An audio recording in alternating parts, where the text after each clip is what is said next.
Bueno, buenos días a todos. Es un placer de nuevo estar en Rosario, es ya el 6º congreso. Le agradezco a Federico Fernández, a la Fundación Bases, a todos los auspiciantes de este congreso, a la UCA por prestar el espacio, que realmente es un lugar de encuentro para nosotros fenomenal, porque quienes ya no vivimos en Buenos Aires, cada vez que volvemos a este lugar nos encontramos con un montón de amigos, con un montón de colegas, y escuchar estas ponencias, la verdad que es un placer. Este trabajo que voy a presentar hoy es parte de un proyecto de investigación un poco más amplio, que está bajo el nombre Fundamentos de la Libertad Bancaria y de la Banca Central en Argentina. Lo estamos desarrollando en la Facultad de Ciencias Económicas y Jurídicas de la Universidad Nacional de La Pampa, y trata de estudiar esto, es decir, los fundamentos de la banca en Argentina. Esto también es parte, ojalá, de un proyecto más amplio aún, que busca estudiar los fundamentos de la banca en toda América Latina. Yo ahora veo acá muchos amigos de Panamá, de Paraguay, de Chile, de Venezuela, de Colombia, y siempre que los veo los invito a desarrollar un trabajo similar en los países en los que viven. La verdad que hay muy poca bibliografía escrita sobre los fundamentos de la banca en toda América Latina. En Europa está mucho más desarrollado y hay mucha gente en la escuela austríaca interesada en el tema de la moneda y la banca, así que si en algún momento desarrollan una tesis doctoral, una tesis de maestría, la verdad que estudiar los fundamentos de la banca en esos países también sería sumamente interesante, porque hay una brecha que cubrir y me parece que nos puede ayudar a entender por qué hay tanto desorden monetario en nuestra región. Más allá de que algunos países en este momento están mucho mejor, como veíamos hoy el caso de Perú, lo que es un desorden monetario comparado entre Argentina y Venezuela por un lado, y lo que puede ser hoy Perú, Colombia o México, obviamente hay grandes diferencias. El trabajo se titula Monopolio de emisión y curso forzoso en Buenos Aires, y básicamente el título dice lo que tratamos de mostrar, y es que la causa del desorden monetario en Buenos Aires, en este periodo de 1822 a 1881, se debe a que se ha implantado un monopolio de emisión y se ha impuesto un curso forzoso de una moneda por privilegios que el Estado le otorgó a estos bancos, que pueden haber sido públicos o privados, ahora vamos a ver según el caso. Lo que de alguna manera motivó la investigación fue este libro de Vera Smith, Fundamentos de la Banca Central y de la Libertad Bancaria, quizás algunos lo han leído, un libro de 1937, que es una tesis doctoral que Vera Smith hizo con Hayek, donde más o menos se resume aquí la tesis. Dice: si examinamos las circunstancias que rodearon la creación de la mayoría de ellos, acá se refiere a los bancos centrales de Inglaterra, de Francia, Alemania y Estados Unidos, observamos que los primeros monopolios fueron fundados por razones políticas y muy ligadas a las necesidades financieras del Estado, y no por razones económicas que aconsejaron o desaconsejaron el libre acceso al negocio de emitir billetes en aquellos tiempos. Es decir, ante la pregunta que hoy nos hacemos de por qué existen bancos centrales, no es que el mercado descentralizado, competitivo, libre, no pudo ofrecer buen dinero, sino que el gobierno, ante la necesidad fiscal de cubrir sus déficits, creó un banco central o un banco, digamos, con privilegios, como decíamos antes, para tratar de apoyarse en ese banco y emitir dinero para financiar los déficits o monetizarlos. Otra cita interesante es esta de un clásico de Kindleberger sobre la historia financiera de Europa, que dice: la historia financiera no puede eludir el tratar de la guerra. O sea, no es Vera Smith, una austríaca, digamos, quien escribió este tema y muestra una visión de Europa, sino que cualquier autor clásico que haya estudiado la historia financiera de Europa muestra la misma tesis. Dice: la guerra no es un invernadero, es un invernadero y plantea una enorme tensión sobre los recursos, y su financiación se utiliza para movilizarlos. La innovación financiera tiene lugar en tiempos de guerra. No es accidental, por ejemplo, que el Banco de Inglaterra se estableciese en medio de la Guerra de los 9 años, llamada en el continente la Guerra de la Liga de Augsburgo, o que el Banco de Francia se estableciese por Napoleón en 1800 para ayudar a financiar sus guerras. En la Edad Media los banqueros eran llevados a la ruina no por el colapso de los mercados de bienes y títulos, sino por la insolvencia de los reyes para afrontar las deudas en que habían incurrido para levantar ejércitos mercenarios y apoyar a los aliados. Es decir, es sabido que los bancos centrales en todo el mundo se han creado por una cuestión fiscal, básicamente. Algo que Larry White, Selgin y varios autores de la banca libre han desarrollado también en distintos trabajos. El trabajo es bastante largo, no sé hasta dónde voy a poder llegar en esta presentación. Al final de la presentación está mi correo electrónico. Quien quiera leer el trabajo escrito, son 25 páginas, se los puedo enviar. Lo digo por si no llego a cubrir los 5 bancos que comprenden todo este periodo, desde 1822 hasta 1881. 1881 es el momento en el cual se empieza a trabajar la idea de un único banco para toda la nación. Entonces, a partir de ahí ya no se habla más de Buenos Aires como algo aislado. En paralelo con este proyecto, vamos a estudiar la banca libre que posiblemente se haya desarrollado en el interior de la Argentina. Pero hacemos una separación entre Buenos Aires y la posible banca libre que hubo en el interior, básicamente o de manera similar a como lo han hecho la misma Vera Smith o Larry White para mostrar lo que fue Escocia versus lo que fue Inglaterra. Escocia tuvo una banca libre, competitiva, que ofreció estabilidad monetaria y un sistema bastante sólido y muchas innovaciones en el campo de la moneda, mientras que en Inglaterra la banca centralizada tuvo un desarrollo mucho más precario en comparación con lo que fue Escocia. Aquí quizás vemos algo similar, es algo que todavía tenemos que investigar, que en Buenos Aires la centralización mostró un desorden monetario continuo, que ahora vamos a tratar de sintetizar, y en paralelo en el interior había monedas mercancías que circulaban, habían bancos privados que creaban monedas propias, de propia denominación, y había una moneda metálica como base. Empezamos por el primer banco, el banco de descuentos. Aparentemente es hasta lo que podemos estudiar, y este es un proyecto que reúne a la Cátedra de Historia Económica y de Introducción a la Economía. Estamos juntando historiadores y economistas de La Pampa para estudiar este tema. Somos 9 miembros en el equipo, esto no lo dije en la introducción. En este equipo, hablando con historiadores, buscamos el primer banco, aparentemente es el Banco de Descuentos, de 1822, al que se le dio un monopolio de emisión por 20 años. El único que podía crear dinero, en principio, en Buenos Aires. Se ve claramente la influencia británica sobre la creación de este banco. Hay una cita de Casarino en un texto de 1922 que muestra esto, con distintas referencias. El primer presidente provisional del directorio fue un británico. De los 9 directores del banco elegidos en 1822 por los accionistas, 3 son británicos. En la asamblea de accionistas del 18 de enero de 1825, sobre 702 votos correspondían 381 a los británicos, y en la del 9 de enero de 1826, sobre un total de 838 acciones, 454 estaban en manos británicas. Conclusión, es axiomático afirmar que desde el comienzo de la vida bancaria argentina, el capital británico ocupó el primer lugar. Esto para mostrar de alguna manera una tesis que es que de alguna manera Argentina, o en este caso Buenos Aires, importa instituciones de Europa, o en particular de Inglaterra, creando un banco, o un primer banco, con estos privilegios que estamos comentando, de manera muy similar a como lo hizo Inglaterra en su momento a partir de 1695. O sea, allá crearon el Banco de Inglaterra para financiar al rey, en situaciones de guerra, con muchas urgencias. En Argentina dijeron, si allá hicieron eso, hagamos lo mismo.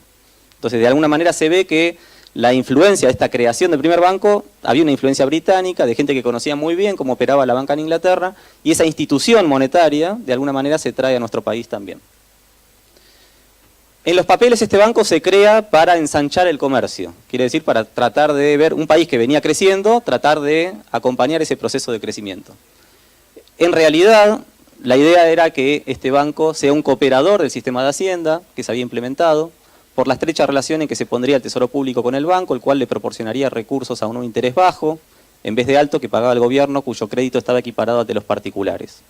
Dice Prebisch, que fue el creador o fundador del Banco Central de la República Argentina en 1935, en un estudio que él hace sobre los fundamentos de la banca o de la historia monetaria y bancaria de Argentina, nacía pues el primer banco para responder más a las urgencias fiscales que a las necesidades de un comercio embrionario. Es decir, algo que creo que está bastante claro. El capital del banco, de este primer banco, era de 1 millón de pesos fuertes. Sin embargo, acá se puede ver que ese millón recién se constituye a partir de 1824 y era bastante mentiroso, para decirlo bien claro. Si uno puede ver, por ejemplo, la reserva metálica, estos son miles de pesos fuertes, pasa de 270.000 en 1823 a 255.000 en 1826. En paralelo, la emisión pasó de 291.000 pesos fuertes a 2.694.000 pesos fuertes. Es decir, la emisión se multiplicó por 10, mientras que la reserva metálica prácticamente, incluso se redujo un poco. Esto obviamente lleva al banco a la quiebra.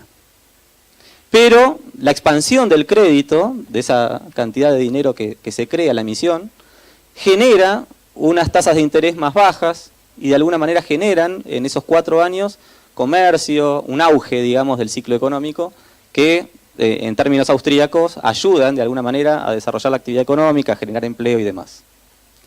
Llega la guerra del Brasil en 1825, esto complica aún más las cosas porque hay más urgencias de parte del gobierno, y finalmente el banco le pide al gobierno no satisfacer más las demandas de metales, y se interrumpe o quiebra este primer banco, que solamente tuvo una vida muy corta de 4 años.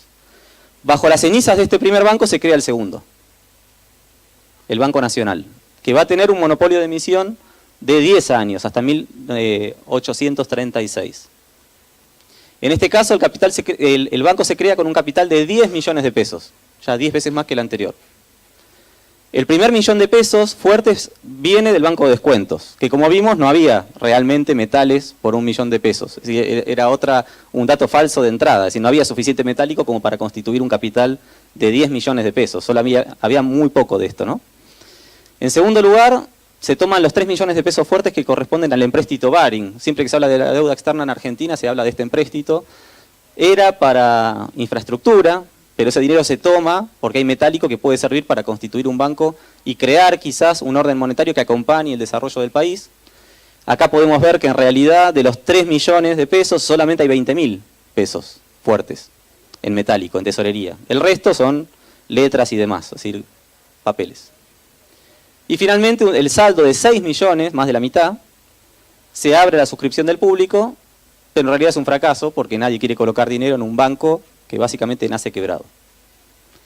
Si vemos el caso de lo que era la Argentina en ese momento, y especialmente para los que no son argentinos, de la mitad para abajo la Argentina estaba gobernado por pueblos originarios, indígenas, realmente no había operaciones monetarias de ahí para abajo más que el trueque. Una parte del norte del país lo mismo, Buenos Aires estaba allá al costado, y bueno, la parte del interior del país la vamos a tratar después en otro trabajo. Por acá lo que vemos es que la moneda creada en Buenos Aires no podía entrar en el interior del país. ¿Por qué? Bueno, porque era vista esa moneda en el interior del país como un instrumento de dominación de los porteños y los ingleses, accionistas de la institución bancaria. Es decir, el interior del país tenía sus propias monedas, muchas venían de Bolivia, de comercio con países vecinos, y esos metales llegaban al país y bueno, se operaban con esos metales o con monedas propias, ya lo vamos a ver en otro trabajo, pero digamos, la moneda de Buenos Aires no lograba penetrar en el país y por eso, digamos, este primer trabajo lo concentramos en esta parte del país nada más. Bajo esta situación real, el Congreso sancionó simultáneamente la inconversión del papel moneda, es decir, un banco que realmente no tenía metálico no podía mantener la convertibilidad, rápidamente se iba a quedar sin metálico, con lo cual se declara una inconvertibilidad que fíjense que dura hasta 1867. Un periodo además que vamos a ver, digamos, de mucha emisión monetaria, de quiebras sucesivas de distintos bancos, donde se busca el orden monetario y no se alcanza. Y donde ningún banco del mundo podía venir a ofrecer metálico y servicios bancarios porque había un privilegio que solo se otorgaba al banco que teníamos en Buenos Aires. Este es un cuadro que sale de un libro de Ortiz Batalla, la Asociación Argentina de Economía Política, en la reunión de Trelew, creo que fue en 2012, volvió a plantear la idea de estudiar este tema, y hay trabajos de Roberto Cortés Conde, el mismo Ortiz Batalla, hay un texto sumamente interesante donde se vuelve a tratar los fundamentos de la banca, y acá estamos estudiándolo. Obviamente la inconversión genera problemas porque hay gente que generó una deuda antes de la inconversión, entonces quiere que se le pague en metálico. La gente ahora quiere cancelar la deuda con la moneda que no es convertible y que ya vale mucho menos en el mercado. Bueno, empiezan este tipo de problemas y las soluciones con la corte y demás. Al margen de sus débiles fundamentos, el Banco Nacional también intentó financiar el erario público. 5 meses después de su fundación, el nuevo banco duplicó su emisión. Acá se puede ver cómo la deuda del gobierno prácticamente se duplicó entre diciembre de 1826 y junio de 1829, y fíjense que la emisión también se duplicó. O sea, está muy clara la relación que existe entre las emisiones que los bancos iban generando y los déficits públicos que los gobiernos tenían que absorber. Es decir, el problema actual del Banco Central, absorbiendo deudas para financiar al gobierno, tiene fundamentos muy antiguos, y no solo desde la creación del Banco Central. Es decir, evidentemente, si vamos para atrás, vemos el mismo problema. Bueno, acá vamos a ver que a partir de 1830 la facción federal triunfa en una de las batallas entre unitarios y federales, aparece Juan Manuel de Rosas. Juan Manuel de Rosas en muchos de sus escritos era muy claro respecto de este problema, decía que los bancos no tenían que financiar los déficits del gobierno, pero obviamente gana esta batalla y tiene que seguir en guerras civiles continuas, entonces también usa la herramienta de tomar al banco como propio, digamos, y financiar los déficits y las guerras con emisión monetaria. Con lo cual, se dice que no hubo grandes innovaciones en el tema monetario con Rosas, se mantuvo el monopolio de emisión hasta 1836, y en 1836 se crea un nuevo banco, más allá de la liquidación que va a llevar un tiempo más para el banco anterior. Esto lo voy a pasar por tiempo. Si quieren pueden ver acá cómo Rosas, cuál era el destino de los fondos, financiamiento del erario público para financiar guerras civiles, algunos conflictos externos como los bloqueos francés y anglo-francés, que tuvieron lugar entre 1838, 1840 y 1845, 1849, y también la posibilidad de sostener la actividad económica y suavizar los ciclos económicos. Hay un muy buen libro de Roberto Aleman, quizás lo conocen, un libro muy pequeño que cuenta la breve historia económica argentina, 500 años en 200 páginas, realmente con una primera introducción a la historia argentina vale la pena, donde cuenta básicamente cómo el gobierno, a partir de 1822 a 1826, fue una experiencia que hizo que cualquier gobierno que asumía quisiera explotar este ciclo económico o la actividad económica a partir de la política monetaria expandiendo el crédito. Y esto es algo que, bueno, se repite de banco en banco. Acá se pueden ver básicamente el detalle de a dónde iban las emisiones o el destino de la emisión de moneda. Caído Rosas en 1852 se abre el tema de la Constitución. Hace muy poco Martín Krause en el blog, en su propio blog, mostraba el espíritu de la Constitución argentina. Acá a mí se me genera todo un debate. ¿Me avisas cuando faltan 5 minutos? Por las dudas. ¿Menos? Bien. Y mostraba que la Constitución tenía un espíritu bien de laissez-faire. En el tema monetario, estrictamente, la Constitución, desde mi punto de vista, es algo que hay que seguir estudiando, es contraria al laissez-faire, porque realmente vemos, en materia monetaria corresponde al Congreso hacer sellar la moneda, fijar su valor y de las extranjeras, inciso 10, en tanto que prohíbe a las provincias acuñar moneda. La Constitución se inclina al monopolio estatal en materia de bancos de emisión y acuñación de moneda, o sea, reserva implícitamente al gobierno federal al ejercicio de la política monetaria. Es decir, lo que está diciendo Aleman es la Constitución argentina a partir de 1853, en el tema monetario, propone una unificación monetaria y un monopolio manejado por el gobierno. Es decir, si hubo realmente en el interior del país en algún momento cierta libertad bancaria, que es una tesis de María Cristina Gómez, quien reside aquí en Rosario y que lo publicó en Libertas hace un largo tiempo, bueno, esta Constitución fue contraria a esa competencia de monedas y generó realmente todo lo contrario, digamos, una unificación monetaria. Al margen, Buenos Aires tenía su propia moneda y cuando Buenos Aires se integra a la Argentina, intenta mantener su propia moneda, con lo cual no compite la moneda de Buenos Aires, o sea, tiene que competir la moneda de Buenos Aires con cualquier moneda que se cree a nivel nacional. Y eso también impide esa unificación monetaria, porque Buenos Aires se sigue manejando con su propia moneda, y la idea de crear una moneda nacional va a tener varios problemas. Bueno, si estoy pasado de tiempo, vamos a ir bueno, en 1867 está la oficina de cambios y el retorno a la convertibilidad. Este gráfico es muy importante porque entre 1865 y 1877 uno puede ver el déficit de la balanza comercial, y sin embargo, cuando vamos a la oficina de cambios vemos que hay una reserva metálica que va aumentando. Entonces, ¿cómo puede ser, si hubiera déficit de la balanza comercial, que tengamos una acumulación de reservas en la oficina de cambios? Bueno, esto se debe explicar, imaginamos, acá yo inserté esta columna y la estimé por diferencia por el ingreso de capitales, que se estima por diferencia, ¿no?, de lo que es la reserva metálica versus el saldo de la balanza comercial.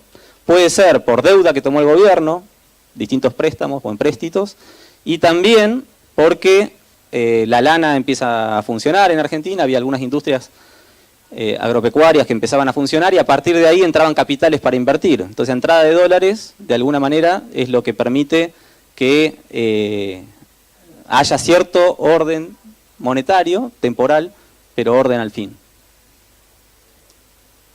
Hay una expansión del crédito, de nuevo. Lo que pasa es que en este momento también hay entrada de capitales que acompañan esa emisión monetaria y por eso no tienen los mismos procesos. Y ahí viene una crisis fundamental que también es interesante estudiar, yo acá la menciono, pero habría que, en el trabajo está un poco más desarrollado, igualmente habría que seguir estudiándolo, que es un posible ciclo económico internacional. Argentina tiene, en 1873 a 1876 una crisis económica bastante importante. ¿Por qué se genera esta crisis? Posiblemente porque en Inglaterra hay una suba en la tasa de interés, similar a lo que puede pasar ahora en Estados Unidos, que la Fed sube la tasa de interés y América Latina cae en crisis. Bueno, algo similar pudo haber pasado en aquellos tiempos porque el Banco de Inglaterra sube la tasa de interés y eso hace que a partir de 1873 empieza a subir la tasa en nuestra región, lo cual pudo haber generado, bueno, menores niveles de inversión y la segunda fase del ciclo económico, la crisis, la depresión y demás. Estamos. El último banco es el Banco Nacional, que es el experimento de 1872 a 1881, y ahí empiezan algunos experimentos por tratar de alcanzar la unificación monetaria, y cierro con una cita que me pareció muy interesante porque de alguna manera muestra la tesis que estamos tratando de mostrar en este proyecto, con una cita de 1890 de Agustín de Bedia, que dice: es un hecho que la mayor parte de los establecimientos bancarios de la Europa, sin exceptuar el Banco de Inglaterra, tuvieron su origen en las dificultades financieras del Estado, y no es extraño, por lo tanto, que en medio de la crisis por la que atravesaban las provincias del Plata, surgiese poco después de la Revolución la idea de imitar a las naciones que, en circunstancias semejantes, habían acudido al arbitrio de fundar bancos de emisión y descuentos como medio de reconcentrar los elementos del crédito y las operaciones del comercio, proporcionando recursos poderosos al gobierno. Bueno, acá les dejo el correo electrónico. Si quieren les mando el trabajo, que es un poco más completo que lo que estos minutos me permitieron exponer. La idea es continuar con este proyecto, estudiando el interior del país, estudiar después los bancos garantidos, llegar a la creación del Banco Central y seguir estudiando distintos episodios en un proyecto que va a llevar varios años, y espero en algún momento poder continuar con América Latina, o que haya colegas que lo hagan y que de alguna manera vayan generando esta literatura que me parece que hace falta desarrollar en toda nuestra región. Muchas gracias. Muchas gracias, Guillermo.